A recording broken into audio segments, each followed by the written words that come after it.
ശബരിമല സന്നിധാനത്ത് തൃക്കാർത്തിക ആഘോഷിച്ചു. ഇന്നലെ വൈകിട്ട് ദീപാരാധനയ്ക്ക് മുമ്പാണ് സന്നിധാനം കർപ്പൂര ദീപങ്ങൾ മിഴിതുറന്നത്.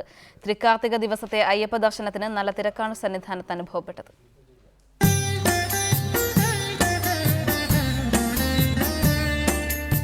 മംഗളദീപങ്ങൾ ഒരുമിച്ച് മിഴിതുറന്നതോടെയാണ് സന്നിധാനത്തെ തൃക്കാർത്തിക ആഘോഷങ്ങൾക്ക് തുടക്കമായത്. ഇന്നലെ വൈകിട്ട് ദീപാരാധനയ്ക്ക് മുൻപ് തന്നെ കർപ്പൂര ദീപങ്ങൾ തെളിയിക്കാനുള്ള ഒരുക്കങ്ങൾ തുടങ്ങിയിരുന്നു. ആദ്യ ദീപം തന്ത്രി തെളിയിച്ചു.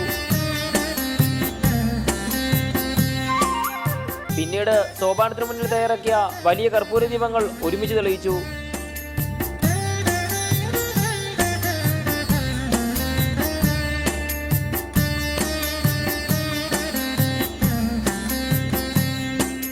പതിനെട്ടാം പടിക്ക് സമീപമുള്ള കൽവിളക്കുകൾ പൂർണ്ണമായും തെളിയിക്കുകയും സന്നിധാനത്തിന് ചുറ്റും മൺചിരാതുകൾ പ്രകാശിപ്പിക്കുകയും ചെയ്തതോടെ സന്നിധാനമാകെ പ്രകാശമയമായി.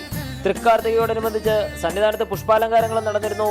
ക്യാമറമാൻ ഷമീർ പത്തനാപുരത്തിനൊപ്പം എസ് ശ്യാംകുമാർ, റിപ്പോർട്ടർ, സന്നിധാനം.